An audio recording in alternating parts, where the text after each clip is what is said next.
Hello, everyone. Adam here with Worldwide Stereo. Today, I got a really exciting event for you guys, and we're going to get started in a little bit here. Today's event is going to be all about Wi-Fi. This is something when we started all of this, we asked everybody out there what they wanted to see and what they wanted to talk about, and this kept coming up. So I apologize. We put it off just a little bit because we really wanted to get this right. This is a really important subject, and we wanted to make sure that we had all of our ducks in a row, everything good to talk about. Just a reminder that, hey, right now, again, this is all about Wi-Fi. We are all on our home systems. We are not in a professional atmosphere here. So we're using our own stuff right here, our own Wi-Fi networks. So just want to make sure that we put that out there. Wi-Fi is so important. So we do a lot actually here at Worldwide Stereo to help you out with that. I want to show you something on our page that we have to help you out with. And let me bring this up here for you. And oh, there's Brian. So on our page here, when you go to our services, all right, and then you come down over here to home networks. Okay, that's going to bring you to this page right here, and this is where we really dive in deep to home networks and what Wi-Fi is all about. You know, we have this saying here: when all of your devices are working, that's us. And we're going to talk about all this today. Enterprise grade networks, what's that mean? Wi-Fi, how to get the better speeds, tips and tricks, all that for you. So we definitely, I had to bring in a buddy of mine, a great expert here with Worldwide Stereo. His name is Brian, and we're going to bring him up right now. What's up, Brian? Afternoon, Adam. Everybody, this is Brian Sowden. He is one of the smartest guys we have here at Worldwide Stereo. He is with the installation department, and I want to thank him for taking the time because I know he's so busy helping our current customers and our sales guys out with a lot of projects and things that we're doing. So thank you for taking the time in this hour with me and spending your lunch with me. Sorry, I took you away from lunch. That's okay. Thanks for having me. You're very welcome. So I mentioned before, everybody's networks at home right now are under a constant it's a stress test. We're pinging them hard. Everybody is working from home like we are. I mean, the amount of video conferencing calls that we're on today is unbelievable. Speaking with our customers and talking with people, it's all video chat, FaceTime, Skype, Zoom, Team, you name it. Everybody's using it. So your Wi-Fi network is being taxed very heavily. So, we're going to talk about little things like when you get glitchy on Skype or somebody goes, and that point was, no, see, I didn't pause there, but that's what happens, right? You're on these calls and people do that all the time.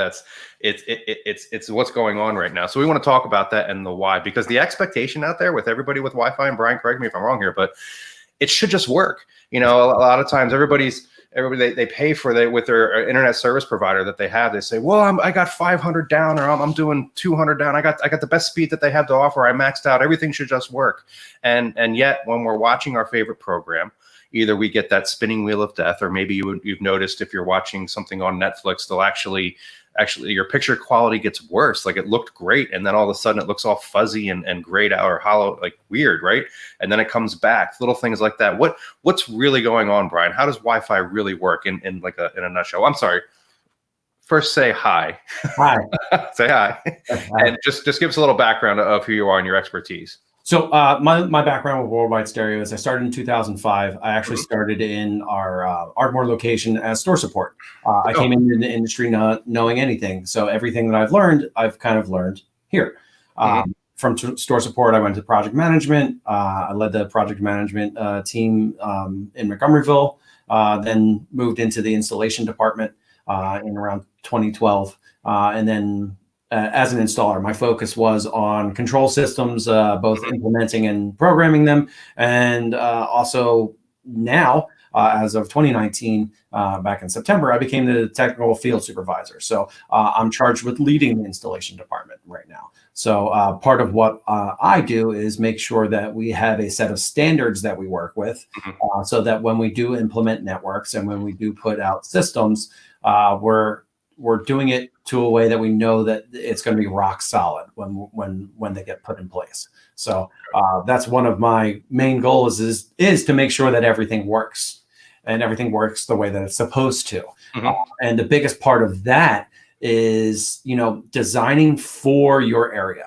So a lot of issues that people are running into right now is not based on, my internet service provider is not giving me enough bandwidth. My what's coming into my house, I have the biggest and best package that I could get.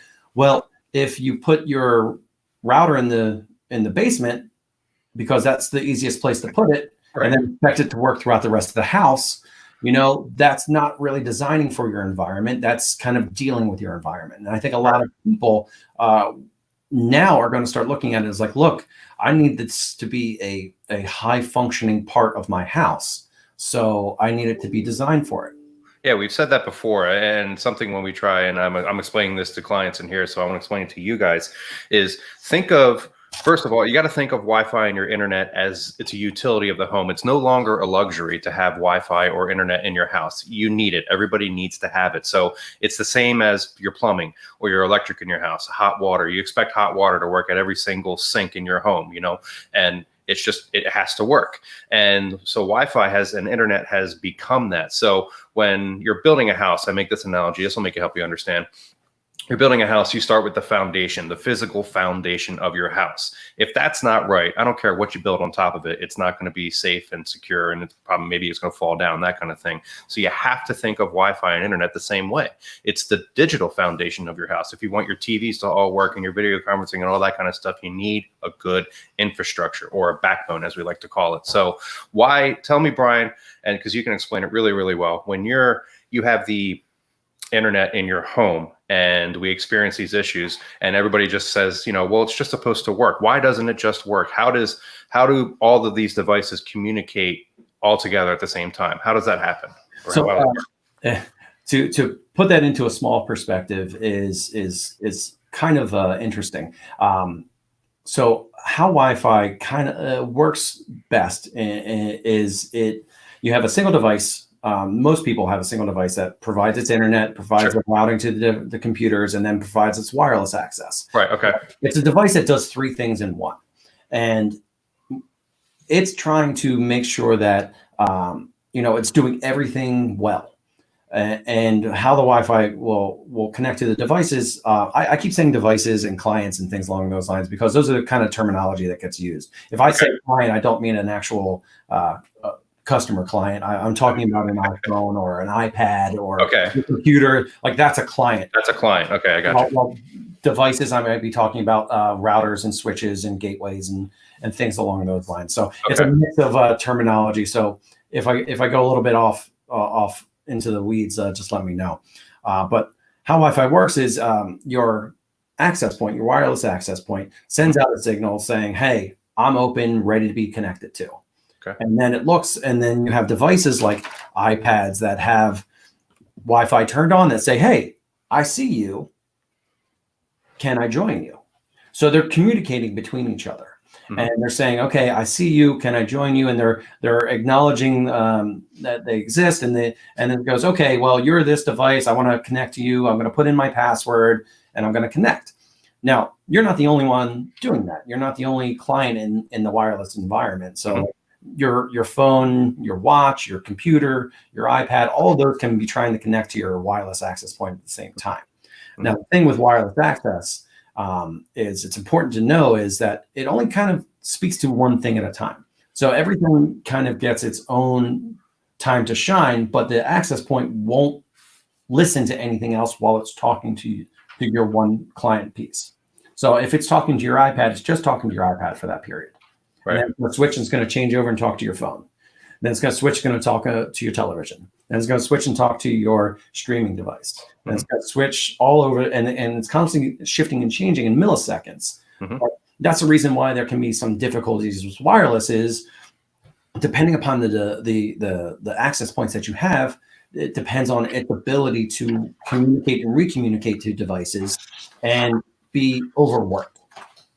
So that's one of the bigger issues when you have access points is making sure that they can handle not only the devices that are in your house, but one thing that we've addressed before, and I know you haven't addressed online, is all devices, all clients out there can be a user on your access point. Just because it's not connecting to your network doesn't mean it's not affecting your network. So. Right.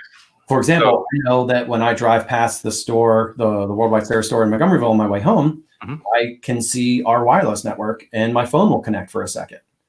But any other car that's passing by can see the network. It tries to get in line to sign in. So anything with that has Wi-Fi on and can see what's called an SSID, which is your wireless name, it acts as a user that's in a small part taxing your network. Yeah, that was something that we learned. I mean, as this we're always learning as well, guys. I mean, we become experts because we're in the trenches and we do it all day. So we learn from our experiences all the time. And our network that we put in at the Montgomeryville store way back, it was good for a while. Then all of a sudden, everything was like, it's not firing. What's going on? And we learned more about how Wi-Fi works. Took a lot of classes. And like Brian's saying, is that anytime anybody drives by our showroom, that device that's in their phone or the phones or whatever is in there, those portable devices, they see our network. The device says, hey, I see that network. And I know you're driving by at 40, 50 miles an hour, but it sees it for that split second. And that taxes our network because it's taking a position on the network. It's a placeholder, so to speak. So it's slowing things down. So you live in a neighborhood. I know I can open my phone right now and I open my Wi-Fi and I can see all of my neighbors' Wi-Fi networks, which guess what? That means that they can see mine. So yeah, all of their devices are potentially slowing down my network. And when we do jobs, and you think of highly dense populated areas like down in the city and things like that, this becomes even more of a problem because now you have 3 to 4 to 5 times as many people in the same amount of space as you would in like a suburban community or what have you. So that's even more people to think about. So it's really, really critical that you have equipment, and we'll talk about that later, but equipment that can handle those amounts of pings, we'll call them, on your system. And an interesting point to that is a lot of times when we're troubleshooting with clients, they're saying, hey, when I get home from work, I'm having troubles logging into my network, or I'm seeing things slow down. My spouse has been home all day and they haven't had a problem, but when I get home, I do. And then we go, okay, well, where, we try and figure out where they are, if there's people. And if we talk about someone that's in a condo complex, well, you're not the only one that got home that day. Yeah. Like when I walk into my house, I'm 4 clients: my phone, my iPad, my Apple Watch, and my laptop. So add that to as many other people that might have that many devices that are within earshot of your wireless network. That's why things start to happen, start getting affected. Yeah, and they don't have to be logged into your network. That's not what we're talking about here. We're only talking about if I open up my phone and I look at my Wi-Fi and I just see my neighbor's networks. Right now, I am taxing their network, even though I don't have their password or anything like that. It's not about that. It's just about being seen causes a slowing down of the network. And another thing with that is they're causing noise on your network. So depending upon how your access points speak, they speak in different channels. So because there's 2.4 and 5 gigahertz, 5 gigahertz is the big new. It's not new, but it's the word that everyone kind of is using now. But you think about it, is originally when we were doing Wi-Fi, there are 11 channels that it could work through, 1 through 11. Yep. And they had 3 channels that didn't interfere with each other. So, and most customers are in that realm of that 2.44 range where they're on channel 1, 6, or 11. And the problem can be is if your neighbor's on 11 and you're on 11, well, you're colliding with each other. You're causing interference with each other. If your other neighbor's on 11, I mean, if everyone's on 11, 1 and 6 are free to go. But if you're not having a system that can, adjust itself or be managed and watched in that way, you could just be having wireless issues because your neighbor. Right. So this was a good point here. I want to bring this up here. Wi-Fi is great for convenience, but a truly indulgent experience still resides in a hardwired network. That is absolutely true. It's always a recommendation from me with my clients. Wi-Fi is great, but keep it for Wi-Fi only devices. Your phones, tablets, even most laptops now don't have actual Ethernet plugs on them, but anything else that does, your TVs, your streaming music players, or what have you, whatever they are, if you see an Ethernet jack on a piece of equipment, please plug it in. It'll always make your experience better. So good point there, Josh. I've made jokes about this in the past, but like nowadays when people are building houses, when they're pulling wires everywhere, pull a network wire to your fridge, to your dishwasher, to your washer, to your dryer, because they're all going to become network related. We already see tablets and fridges I in the past ran a network line to a shower because the shower had an app built in for it, and it needed a network line. So yeah, we're there with those appliances. Yeah. I never would have thought that in 2005, but now, yeah, it's necessary. And one of the important parts of bringing in a hardwired network is hardwired networks can talk and listen at the same time. That's why they're much faster than just a wireless network. Because a wireless network, when your computer goes to talk to your access point, it's telling it everything that it needs, and then it waits to hear from the access point to listen to it. So it's not like they're communicating in a standard format. They're going, okay, here's my message, and now I hear you back. Right. And the access point has to do that to every individual piece individually. So it's not just always communicating with your computer, it's communicating your computer when it's its time. So guys, are you starting to grasp this? I mean, we've been talking for 15 minutes here, and already, Brian and I've heard this so many times, but it always blows my mind when you think about it, that it's that one-to-one. And that's why stuff doesn't work over Wi-Fi all the time, because it has to communicate to you, and then you, and then you, and then you, and oh yeah, I'll get back to you.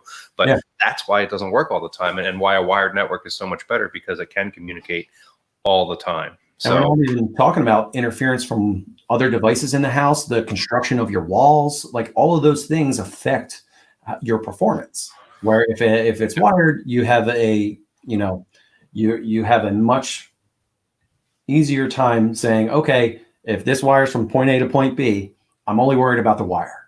When it's wireless, I'm going, okay, my wireless access point is here.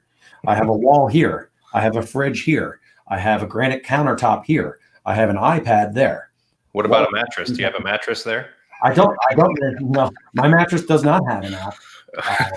All those sleep number beds, right? And all those things I've seen, they have, apps to control them now. I mean, absolutely. Yeah. So it goes to that. So I think now that we're starting to, we can go real deep into it. Oh, absolutely we can. I want to get into, so we know now maybe everybody out there is starting to have an appreciation as to why you may have some struggles with Wi-Fi, and that's really my goal with this. Is at the end of this, you should have a better grasp on how Wi-Fi really works, so you have a better appreciation for when it does work, and understand a little better maybe when it doesn't work, what's going on, and maybe some things to look for. So on that note, I want to talk about, okay, so my Wi-Fi is not working. What are some kind of quick fixes or tips to kind of look at? So I think the first one that we wanted to bring up is simply turning your Wi-Fi connection on or off. Yep. And let's say a typical house with an internet service provider, maybe you have one or two, like a main router from them, and then you have what they like to call an extender or something like that somewhere else. So for the sake of this, we'll say, let's say that main piece is upstairs on the bedroom suite. Okay. And you get up in the morning, you have your phone next to your bed, the alarm goes off, you bring it up, and you're connecting, you're checking the news and things like that. And you walk down to the kitchen, which is on the first floor of the house. And you're trying to watch this awesome YouTube video from Worldwide Stereo, where they're doing like a really cool, like a review about something. And then all of a sudden it starts to cut in and out. And you're like, but I had great connectivity. What's going on? What could potentially be happening there? So depending on the age of your system, and that's usually what the problem is the age of the system is you have an access point that only has an omnidirectional antenna on it. It's right next to your bedroom. It's going to give you great access right there. But as you walk away from it, you're entering into the zone that you have one in your kitchen. And you know that you have great coverage in your kitchen as well. So as you're walking away from your master bedroom, as you're approaching into the kitchen, your signal rate is reducing. Because you're getting further away from the source. Right. Now, your client, your phone, your iPad, etc., they're going to hold on to that original source for almost as long as it can hear it. So even though it's other access point right next to you may be screaming at you, well, it might still have enough of a connection to your other one that it holds on to it. It has separation anxiety. Is that what you're telling me? Yeah. The phones really, really want to hold on to Wi-Fi, and that's important. Is your clients, they want to hold on to the Wi-Fi because they see it and they grasp it, but they don't always understand that there's something better right next to it. So one of the easiest ways to jump over to that something better in older systems is it's an old IT adage that you turn it off and on again. Turn off your Wi-Fi on your device, not in your house. Don't unplug it, plug it back in. turn it off on your device so that it knows to reconnect to your network. Yeah. So what you will do in that scenario, moving from your master bed down to your kitchen, once you get down to your kitchen, when you have a second, swipe down, hit your Wi-Fi button on your phone, hit it again, that'll turn it off, turn it back on. It'll reconnect to the strongest signal that it sees. Right. So it knows that it needs to give up on that older one and join into the newer one. Yeah, that's a great tip right there, and it solves a lot of connectivity issues. As a reminder to everybody, this is going to be a very hot topic here, so we expect a ton of questions to be coming in, and we're going to do our very best to absolutely get to all of them. But as a follow-up to this event, tomorrow at 5, we normally have our hi-fi happy hour. We are converting that into our Wi-Fi happy hour. Thanks, Brian, for that. Hey, that was all him, man. He brought that one up. You did that. Because we want to get to as many questions as we can. And we understand that this is a very interesting topic and that there are going to be a lot of questions. So we want to get to them all for you. So tune in tomorrow at 5 if we don't get to your question, we're certainly going to do our best to get to them. So keep them coming and we will get to them. So and hopefully we can do this again in the future too. Absolutely. We could do, another one for sure. So yes. So that's a great tip, just simply going into your phone settings or your laptop settings or whatever and turning off the Wi-Fi and turning it back on will certainly help you get connected to that closest access point and give you a lot more speed. Here's one that I forgot about and it really helped me out. And this is what's called Wi-Fi priority. So every time, this is my work computer. It's a MacBook Pro. I take it to job sites and clients' homes and all over the place. I'm constantly connecting to Wi-Fi all over the place. So my laptop and your laptop as well has connected to tons and tons of Wi-Fi devices. And I recently did a little update here at the house and everything. And the new network that I put in wasn't top priority. It was about halfway down my list. And on an Apple product, they make it super simple to get to. When you just go into you hit the Wi-Fi button, you go to your network settings, you can see all of those networks and the order that they're in is the priority. Okay. So if you know that this computer that you have is one that you always use at home a lot and work, well, you can move those Wi-Fi networks up to make them have a higher priority. And that certainly helps out connectivity, right, Brian? It absolutely does. And that's one of the basic troubleshooting measures we have with a lot of people that say, hey, I open up my laptop, it doesn't connect to the internet, to my Wi-Fi right away. Why is it doing that? And sometimes it's, sleep, your sleep settings are on and it'll say, okay, I'm going to reserve power by turning off the Wi-Fi. And then when it turns back on, it might connect to a public hotspot, not your network. Mm-hmm. So by ordering your preferred networks, you're saying, hey, I know I want to connect to this one right away. And I know that's the one that I want to connect to. And the biggest hint I have for people is make sure they have their public hotspots much lower in that list or start removing some of those networks. So there's not a list of names that they have to go through to say, okay, is this one good? Is this one good? And there's also a little checkbox that says, do you want to save this network basically for the future? Oh, right. And the last time I did it, I went through my computer. I go through every about, 3 or 4 months through my networks and go, I don't need 80 of these because I was visiting clients' houses or I was working on other systems and I just had their network in my computer and I'm going, okay, I don't need this many things listed in there. So making sure that your home network or your work network is highest in the priority is going to help with that connectivity and make sure that it jumps on fastest. Right. Yeah, it's very, very good. Here's a great question that came across. Let's see here. Is there a setting on a computer that can change the way speed is received to your computer? That's a real difficult question because that's asking the question is like, okay, then I would ask, are you hardwired? Are you wireless? What kind of connection speed are you looking for? There's not really a sense of, oh, I want to make sure that this one's the highest priority, so this one's going to get the highest speed. There's not really a connection on your computer that says that. But right. In networks, we can create prioritization on specific pieces. So it's not as much of the computer, but it's the equipment around that can do it. So like, for example, we offer networks that have a main wireless network and a guest wireless network. Mm-hmm. So when someone logs into a guest wireless network, someone that doesn't live in your household, you just want to give them the internet, they get a different portion. And we actually have it set up so that it gets a lower speed rate and less of a priority because they don't live there. You're being nice and you're giving them their network. Now, by lower speed rate, I'm saying they're not getting 300 megabits per second. They're getting 50 megabits per second. It's not enough to do something, but it's making sure that there's a prioritization towards the homeowner, towards you, to make sure that you have the best. Right. Right. So that's a great question. And that's something where it's a differentiator, I would say, for networks that are out there, having that ability to do that. What else we got?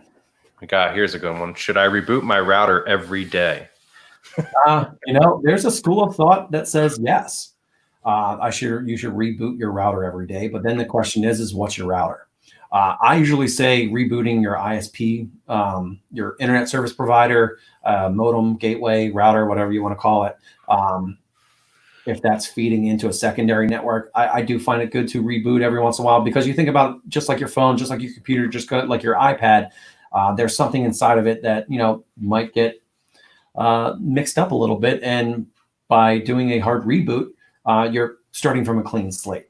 Now, is it necessary every day? No, but we do a lot of unnecessary things.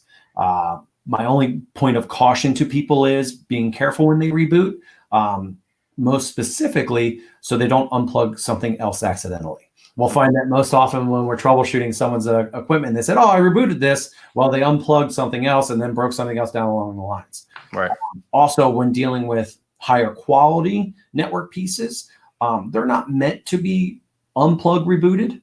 They're meant to be shut down in specific screens and sequences. So some of our higher end networks don't like just the power being pulled.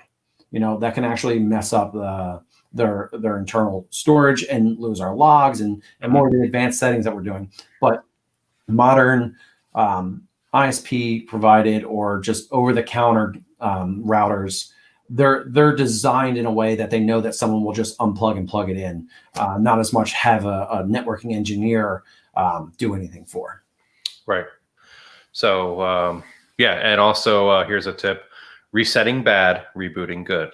Resetting can be bad. Don't reset something. Oh yeah, don't reset. Don't get the paper clip out, shove it in the little reset, right. And then you get rid of everything. That's caused us a ton of problems. Right. Let's see here. Well, let's see. This is a good one here. Okay. Does having multiple browser windows open affect speed?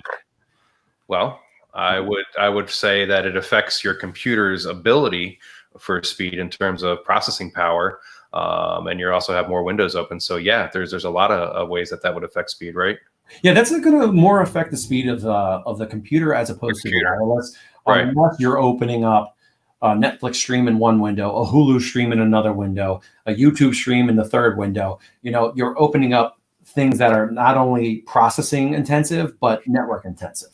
So it depends. If you just have a recipe from the Food Network on one and then you're watching Netflix on the other, that's not going to greatly affect you. But it really depends on the kind of activity that those have. Okay, so this keeps coming up, so I'm going to use Doug's one right here. So, all right, Doug. So, Wi-Fi 6. Touch on Wi-Fi 6 and when we should upgrade if we are considering upgrading equipment now. So, where are we at now? We're at Wi-Fi 5 right now, right? So, no, we're at Wi-Fi 6. Wi-Fi 6 products. Oh, I'm sorry. Yeah. Wi-Fi 6 products have hit the market. If we look at the access points that we sell, the best one that we offer right now that is Wi-Fi 6 capable does 2.4 gigabits per second maximum capacity on a 5 gigahertz network. So if you think about that, that's a lot of speed. If you go back in the day, the WRT 54G, the old Linksys router, the 54 stood for 54 megabits per second. Megabits per second. Yep. Now you have something that can do 2,400 megabits per second, and that's that's not a realistic value. That's its performance value in a real world scenario. You're looking at about 33 or 50% of that being the actual throughput value. But even at 2,400 megabits per second, that's about 800. And if you took that into an array, an HD video on Netflix takes 5 megabits per second. Mm-hmm. If your capacity is 800, it shouldn't be a problem. It shouldn't be a problem. That's a good one. It shouldn't be. Shouldn't be a problem. But touching on Wi-Fi 6, you have to think about it. Well, what is it? What is it? I think people like, what is so Wi-Fi? Wi-Fi 6 right now. So everything before has just been 802.11 and then a letter. So the first one was 802.11, and then the next is 802.11b, I believe. Sometimes I get my history mixed up, but the importance is that that it was confusing because you're like, oh, where does 802.11a stand in, and then where does 802.11b, G, N, AC? Because G was before N, but AC is after N. And then you start trying to tell that to consumers, and they're going, what does all that mean? So they decided to kind of eliminate confusion as best as they could by calling it Wi-Fi 6. Most current devices, the 802.11ac devices are considered Wi-Fi 5, but Wi-Fi 6 is the new 802.11ax. I hope I'm getting all my letters right. So even I get confused. So I can do numbers really well of Wi-Fi 1, 2, 3, 4, 5, 6. So 6 is just entering the market. And the big thing with 6 entering the market is, you're always going to have network devices that are going to be capable of doing it. But the next step is going to be the clients that are going to be capable of taking it. So, the latest iPhone, the one that's out like right now, might not be the best unit to connect to a Wi-Fi 6, but the next one will be. The next Android phone will be. The next computer you buy will be. So you have to start thinking about that. And Wi-Fi 6 is not going to just be about capacity, but it's going to be about capability and how it connects to those clients and everything else. So I, unfortunately, don't have any hands-on experience with the Wi-Fi 6 products yet. I think, just got some of the APs in stock. So I really want to start playing with it more to see what kind of differential it might make. But, whenever the hard part with networking things is there's always something new going to be on the horizon. So it's really hard to tell someone, oh yeah, now's the perfect time to upgrade to Wi-Fi 6. Well, you don't have anything that'll go with it, but the next thing will. Yeah, you will. And the other important thing to remember is a lot of people, the devices they use daily, your phone, your iPad, your computer, I know a lot of people, those devices cycle every 2-3 years. They'll get a new phone every 2 years, but they'll keep their wireless access point from 10 years ago and then expect the better performance with their newer piece. You have to think about it, when you're starting to upgrade your devices, if you want your home network to match them, there has to be an upgrade to that as well. Yeah, you got to have a synergy there. Yeah. Yeah, and that's one of the important things of like the networks that we provide. Work in that enterprise grade, and the importance of enterprise grade is, it's scalable, it's reliable, it has security and integration, but then mostly, we're also considered with being able to upgrade, having an upgrade path. So like someone's not stuck with what they had before and they can move into a different realm. Yeah, that's a word that gets thrown around a lot. I would say that enterprise grade word. Yeah. So you kind of touched on what it means. But again, I think it gets thrown around a lot. So what really separates an enterprise grade system? So the biggest separation with enterprise grade system is it usually comes down to mean time between failure. And that just means how long something's been up until it fails. So how long our network equipment will work is rated in hours because it's constantly communicating. It's constantly on. It's always on. Yeah. So if we unplugged it, it would last longer. But then do you want to unplug your network every time that you go to bed? You unplug your network, plug it back in the morning. Yeah, it's going to last 8 hours longer. But in the grand scheme of things, it's important just to have equipment that's going to last that longer period of time. So enterprise grade equipment, part of its mean time between failure. The other part of it, it's designed for an enterprise environment and it's deployed in an enterprise environment. So a lot of people will say that, this is an enterprise piece of equipment, but it's not actually ever used in an enterprise environment. So those are kind of the important things. And like I said, it's scalable, reliable, security, and then it can be integrated. Yeah, so we are getting flooded with questions right now, and it's awesome. Like I said, keep them coming because these are all great. Everybody wants to know about this stuff, and if we don't get to your question, I'm sorry, but we will get to it tomorrow. We're trying to get through all of these, and it's great stuff. So the next one coming in here was talking about, and we get this one. How many extenders, excuse me, would you recommend in a house? So, and this kind of brings me to something that we do as a service for you if you have us come out to your house, because this is always the question: what do I need? And I'll tell you that 2 2,500 square foot houses would probably need 2 different amounts of access points. Okay, even if they're the same square footage, and that's always a good way to budget things. Like I could say, you might need 2, maybe 3, somewhere in that realm. But we can come out to your house, okay, and we're going to come out with a Brian or some of our other guys like Ben and Noah. And we're going to come out with a demo kit, a wireless demo kit, and we're going to set that up in your home. It's right behind Brian there. Thank you. And we're going to deploy a network in your home, and we're able to read what is happening with Wi-Fi in your house. That's one of our Wi-Fi pieces right there, one of our access points. And we're going to see how Wi-Fi reacts in your space. So we know exactly where to put these and exactly how many you're going to need for your application, because there's so many factors that go into making Wi-Fi work in a house. Things like building materials. Okay, that's a huge one. If you have a stone house, if you have plaster, if you have maybe radiant heating and there's like foil between the floors, all of that stuff, man, that's a Captain America shield. Ain't nothing getting through that.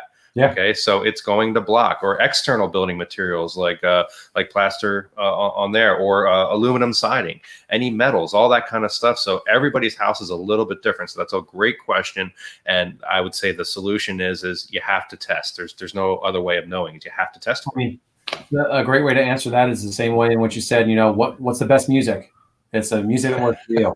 So how many Wi-Fi centers in your house? And you were listening.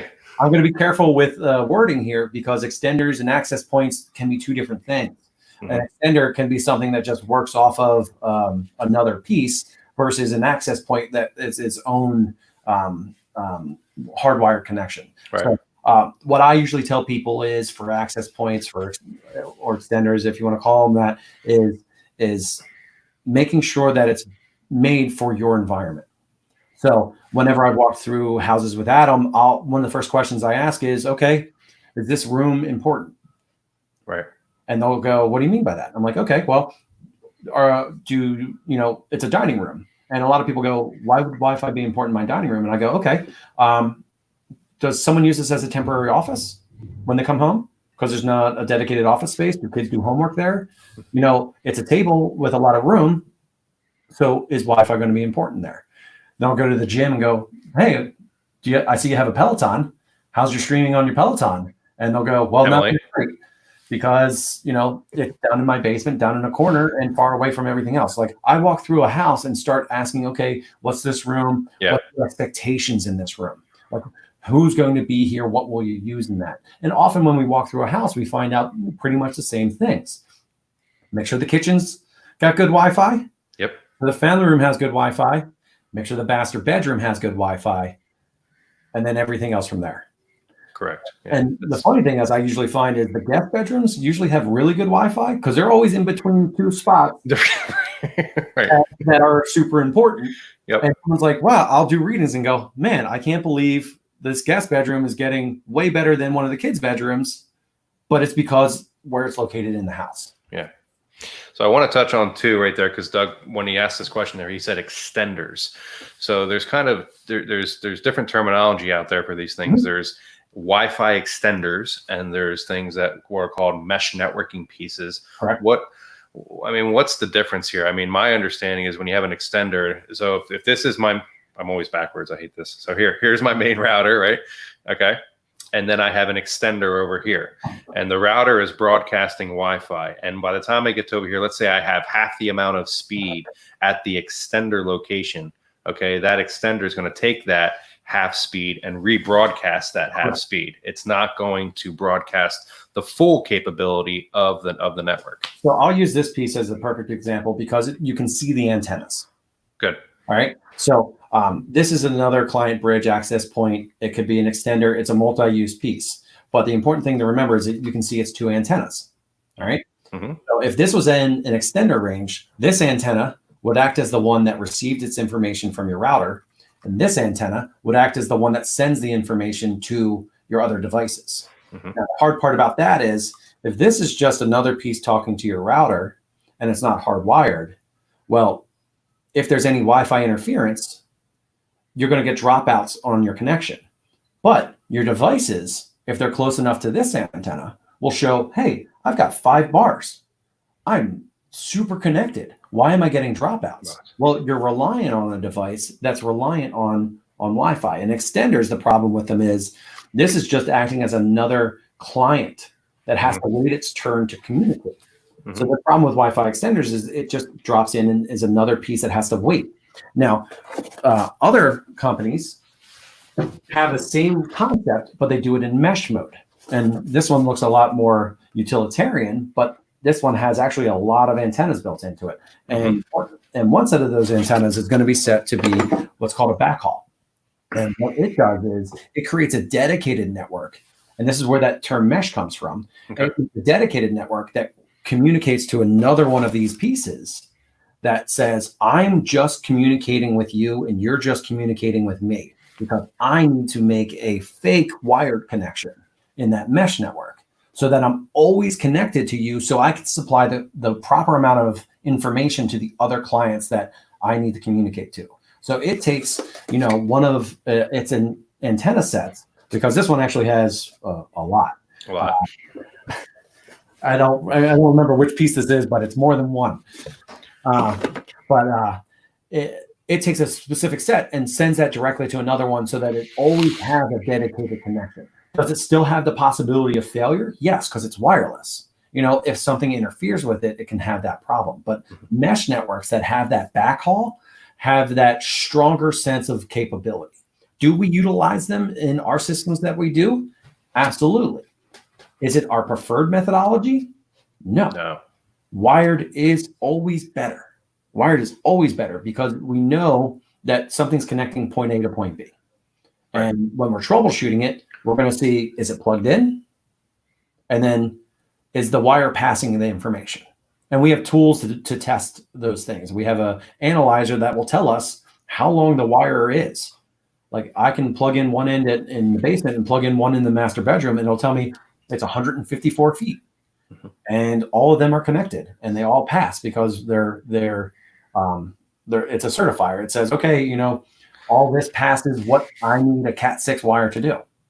Right. And that's important to know, folks out there, that there is a limitation of how far you can run a network wire. So if you have maybe a property, an offsite property, a barn or something like that, and it's more than 323 feet, Brian, right? 323? About 100 meters. 100 meters away, Cat 6 isn't going to do it. It's not going to cut it. Okay, so that's important to know, and that's why we test for something like that with length. So, and really important with if you're going to any external building, you don't want to use a category wire. You don't want to use a copper wire because you have a chance of a surge, a lightning strike, or anything like that happening and affecting back into your home network. So we're moving into a fiber optic land where one, that wire can go further distances, but two, is not going to be susceptible to surging, to damaging equipment. Okay. Here's a good one coming in. This is about audio.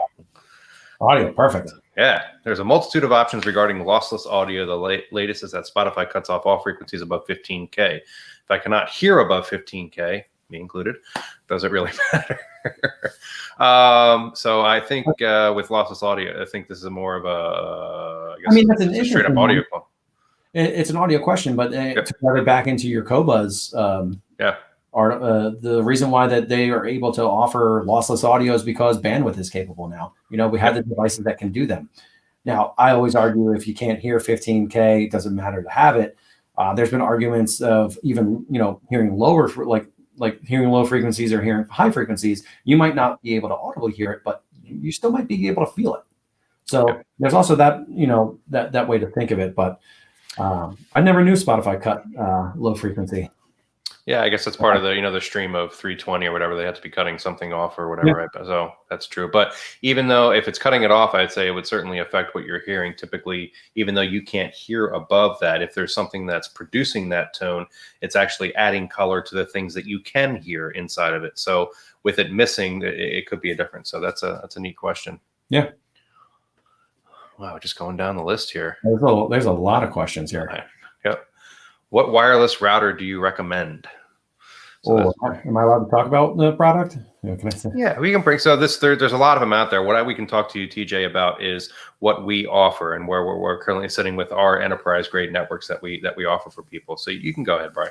So it's kind of a misnomer just saying wireless router, because my suggestion to not talk brand, I'll talk about just concept and idea.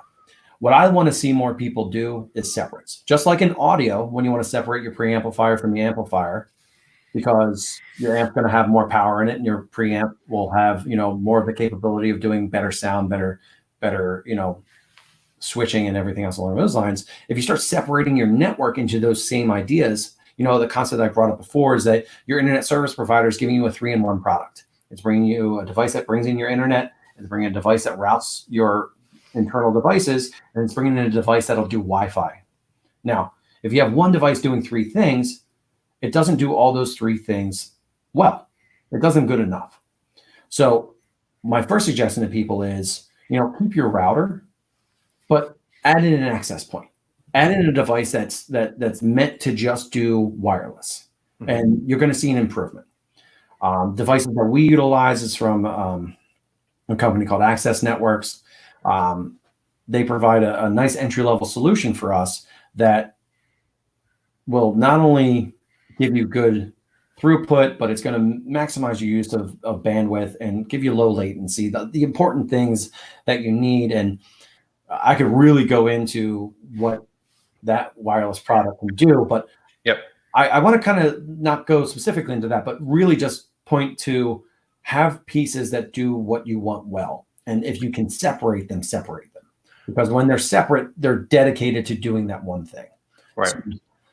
So I would say there's these questions that are coming that are going to bounce right off of what you're talking about right now. So for instance, he said, if I have an Xfinity router, is it worth adding a new router? And then you have Doug here saying, so if you use Xfinity platform, does it make sense to add another commercial Wi-Fi router and not just, the provider usage? And yes, whenever you think about when Brian first talked about when we started, these pieces that you're getting from your internet service provider, they do 3 things. There's 3 things jammed inside of one box. And it's always better to try and alleviate that stress from that unit doing all 3 things. If you have other pieces in the mix, you can maximize your performance. Okay, so that's what we're talking about by alleviating the internet service provider's ability to broadcast Wi-Fi. That's one less thing it has to do, so it can focus on the other 2. So the more that you get away from that, you're only going to improve your network. Yeah, and if you think about it, if you just have the your internet service provider just providing its speed, and it's not thinking about how fast your iPad's connecting to Netflix, it's just thinking about the speed coming into the house, it's focused. You want devices that will be focused. And the important part of it is, and we've said this, a handful of times probably in a lot of other things we talk about, is the networks are the backbone to everything. They're the 10% of what's in your house that 90% wants to utilize. And it often got pushed aside when we're starting to do projects because they say, oh, it's the network, but I really want to have these awesome speakers. It's like, okay, and you really want this awesome TV. Well, if you can't stream Netflix on that awesome TV with awesome speakers, are they that awesome? It's hard because wireless doesn't appear, like the networks don't appeal to your senses. You can't see it, you can't touch it, you can't hear it. There's nothing, quote unquote, sexy about it, but it makes all those other things work. Right. And without that, how is everything else going to be performed?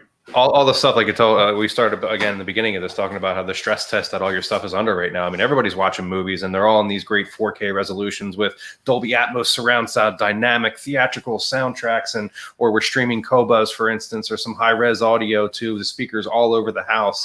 And yeah, that's great and all, but again, if that digital foundation or that digital backbone isn't there to support it, it's no fun. It's no fun. So this is, again, it's not as sexy of a thing to talk about, as Brian said, as like speakers and amplifiers and TV's performance and resolution. But you know what? Without it, you can forget about all that other stuff. Yeah, it doesn't make a difference. Yeah, if you want to really, and you will probably agree with me on this, the best. Yeah, we'll give you the best, but it's not the most convenient, and it's the biggest library. You know, my library of discs, I have 10 at home now. Where if I go on the Netflix, I can scroll past 10 movies in 10 seconds. Well, you're slow. I gotta read the title. I gotta see. Brian, is your internet slow, Brian? No. Here's a good question. Can you help resolve issues remotely? Absolutely, 100%. That is certainly the bulk. Just given the current circumstances of what we're doing a lot of things remotely right now. Yeah. And also, I would say, you know, our installed systems and then what we have out in the field right now, we have a lot of things in place that allow us to, under regular, normal circumstances, stuff we've been doing for the last couple of years, we can dive in remotely and fix a ton of problems that arise remotely without ever, you know, having to come out to the home. So yeah, we can do that. We're here. We have virtual, we'll call that virtual service, and in-field service as well. So there's a lot of things we can do remotely. And part of it, even if we don't have systems that had it integrated inside of them, we offer devices that we can send to a client that gives us that internal look to be able to see what's on their network and to be able to try and help them. Even if you have just the basic one from Xfinity or Verizon, there are devices that are out there in the world that we can send and say, okay, connect this. And once you do, I can help. I can help from afar. I can log in and with your okay, you know, see what's going on and try and help you. And that's part of our live monitoring service that we offer. All right. So you see, I just wanted to throw up there on the chat on the screen. If anybody is having any issues and they want to reach out to us, that we can certainly help you. There's our contact info there. You can call us or email us at hello@worldwidestereo.com. Anybody wants to reach out to me directly, there's my email address and also my extension as well. Let's get back to some of these comments here. What do we got?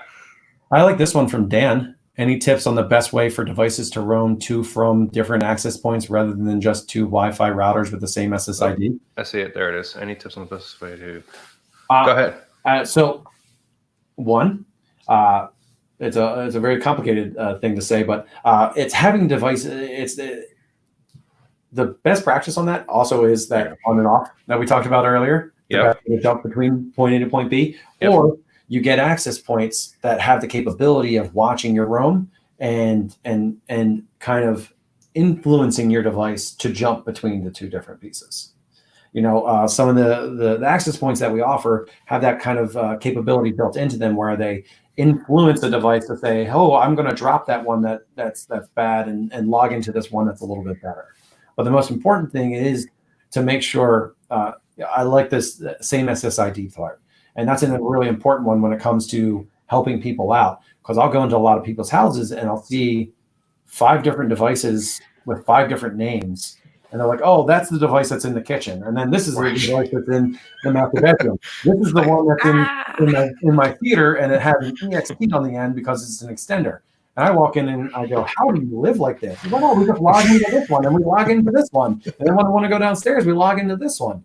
And keeping things the same name is very important. When we do networks, we also encourage people not to utilize what's been given to you by your service provider, because they'll give you that weird name with a number on it with a super long password. And that's for your security, which is good. But when we put in a third-party system, we don't want to use the same one because, as Adam mentioned earlier, if someone hits that reset button, well, you'll have 2 networks broadcasting the same information that might not lend you to the same place, thus causing confusion. So it's really important to make sure that you know what's in your house as a way of us helping you get what's best for your house.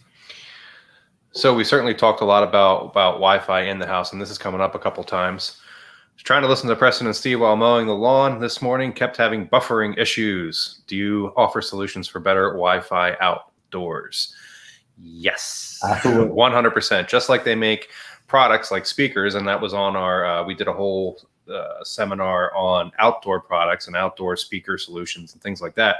And I may have touched on it briefly then, but yeah, just like they have speakers that are meant, and TVs as well, meant to be outside all year round, can take the elements, They Yep. make outdoor wireless access points for the exact same reason, because you have these properties, remember? And I talked about external building materials, blocking Wi-Fi from getting outside. So as part of our network survey, as we like to call it inside the industry or inside Worldwide, that will allow us to see, okay, so you have this beautiful backyard, you have a pool out there, you have maybe a pool house or something like that. And, wouldn't it be awesome to be able to control all of your music out there, maybe work from outside and things like that, but you need good Wi-Fi to do so.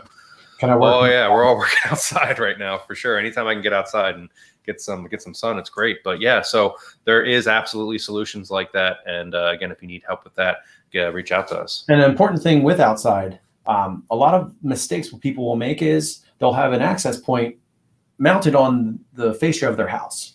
And then they might have a one inside their house that's maybe 20 feet away. Well, the one that's pointed outside might start to affect the one inside. So I often say that speakers and music and Wi-Fi, the ideas for them kind of work the same, in that sense of, I'd like to have a speaker that points towards my house because it covers from that speaker location to the house. Mm-hmm. An idea for Wi-Fi, I want something that's pointing from my outside location towards my house, so it's not affecting what's inside of my house. Correct. Yeah. I live in an apartment, so that's. But yes, no, it's definitely important to have, and we can certainly do it here. Hey Brian, can't do same SSIDs, can you? You can do the same SSIDs. You can have one access point have the same SSID as another access point. One of the important things that you don't want to have is have one router that's doing routing and might have a different IP scheme, and another router that has the same SSID with a different IP scheme, because you could have a device reconnecting. We often ran into that as a problem when people were adding Apple's networks, because the Apple network always had a 10.0.0.1 extension, while the other internet service providers would be 192.168.1.1. Someone wouldn't set them up right. You may have just lost half our audience, but that's okay. Yeah. There's lots of them. But the idea is that one device will send you to one address, while the other device will send you to another address, and your streaming system might be on the one, but not on the other, and that's where people kind of got mixed up. Right. So another interesting point. So we're starting to run out of time, but I want to get to this because this is really, really important to talk about. You talk about an internet service provider's router, and it kind of we'll call the umbrella shape or the pattern, the omnidirectional pattern of a wireless access point, and it just kind of goes out. There's no shape to it or anything like that. So one of the other solutions that we didn't talk about, because we just said, if you need more Wi-Fi, go towards that device. Get closer to it. Take your and go closer. That's a solution. Not a great one, but it is a solution. If you have an older piece, that's the best way to do it. It's like the best way to get it, be closer. Right. You want more light, get closer to the lamp so you can read. All those kinds of things. The same is true. So something that separates higher performing networks and enterprise grade networks is a technology out there that exists in some products called beamforming, where and that's in products that we carry. Correct. I'm just throwing that out there. Yeah. No, so the products that we have to offer, it's called beamforming technology. So instead of this just a Wi-Fi, if you have a house shaped like an hourglass, guess what? Your Wi-Fi will look like an hourglass. If you have a house shaped like an L, the Wi-Fi pattern will go out and it will be an L. So the Wi-Fi conforms to the shape of your home as it needs to be. That's huge. Yeah, and it's really what it's doing is it's taking its RF energy and making sure it's going in the proper direction. And how it does it is it communicates and knows that a client is out there and needs it. So if it sees a client further away and then there's nothing off to this direction, it goes, why am I going to send a whole bunch of information to nothing when I could send as much as I can to one way? Mm-hmm. And another important thing with the BeamFlex technology is the BeamFlex Plus, because one of the important things with a lot of people, what their issues is how they're holding their phone this way or this way. So the Beamform Plus or BeamFlex Plus adjusts itself for a horizontal or vertical antenna. Right. Like this versus this. Yep. So depending upon how you're holding a device, depends on how it receives its information. So it's not just where you are, but it's how you're holding something. And that became really crucial when everyone started watching movies on iPads and phones. So I got two questions here that I want to hit right before we go, because they're easy ones. Yes is the answer. Yes. Yes. And then 8 years. No, I'm kidding. Well, the question it depends. How good of a router was it 8 years ago right. compared to what you could buy right now for the same price? I could have bought a $1,000 router 8 years ago, and it's a $20 router on eBay right now, because the technology built into it is not up to snuff of what you want it to do. So think about that with network technology. Is it grows in leaps and bounds every year. And we realize that when, your new iPhone versus your old iPhone, or your new tablet versus your old tablet, you see the difference. In televisions, when it went from standard definition to high definition to 1080p to 4K, now 8K, the progression of jumping to those points used to be much longer. Now that 1080p was how many years ago at this point? Was 4K really became relevant? 4 years. Yeah. Now, and 8K is now jumping in within probably 2 years of the nice 4K models coming out. So technology is moving faster and faster forward. And if you want to make sure that you're staying on board, just make sure that you're getting equipment that's going to last that time with you, but also match with your needs. The really important thing is matching your needs. Absolutely. And staying, like I said, when you bring in new equipment like that, making sure that everything can support it. So I want to show this one more time for the people that maybe joined later, something like that. I want to show you on our webpage here. When you go to worldwidestereo.com, I want you to come over to our services, okay? And then come down here to home networks. And when you click on that, it's going to take you to this page where we talk a lot about the stuff that we went over today. All right, so this will give you a phone number to call if you want to start to get onto our list of scheduling to have us come out to your house to analyze your network. We can go over all the costs that are incurred with that. We talk about enterprise grade networks here, the quality, and the service that we have from the back end. So a really great page to kind of come get some information, and then you can come back to us, and we can get out to that house and take a look at your network for you and see what we can do to improve it and make it custom tailored again for you, your network, for your home and your needs. Now, one thing that might not be us, but is a good thing for everyone out there. I always suggest to people, just like anything else, call out to your internet service provider every once in a while and make sure you're on the right plan. They will do that thing where they'll keep you on a certain tiered plan for as long as you don't ask. So they might have a better plan for the same price, but they don't just happen to give it to you because they offer it. They'll say, "Oh, yeah, we have a new plan, and actually it costs less money." Reach out to them every once in a while and make sure that your pipeline is as fast as it can be into your house. What's coming in for sure. Yeah. Go ahead. I'm sorry. Yeah, no, yeah, and that's just basically it. Is also every once in a while, if you're renting a router from your internet service provider and you've been renting the same one for 8 years, well, they'll rent you the new one for the same price. The old one. You might as well. So reach out to them and make sure that you have, you're getting the best for the money that you're spending with them. Yeah. That's always my big suggestion for people is just make sure you're doing your due diligence and saying, don't just always pay the bill the same thing every month for 5-10 years. Reach out every once in a while and say, hey, is this the best that I can get? Good point. Good point. I want to remind everybody here again of our phone number and our contact information, because we are offering virtual consultations as well. So you can get in touch with your salesman or reach out to us if you're new to Worldwide Stereo. One of us would be happy to talk to you and virtually have a site visit at your house and things like that. So please give us a call here. Remind everybody that, like I said, this was an awesome seminar here, and we got a ton of comments that we didn't get to. So tomorrow at 5 o'clock, okay, same Same place, YouTube and Facebook. We will have our Wi-Fi happy hour, which will follow up with a lot of these questions and get to them all. And again, don't hesitate to reach out to us. And then next week, again, same time, we'll have another event at noon and also a Hi-Fi happy hour at 5 again.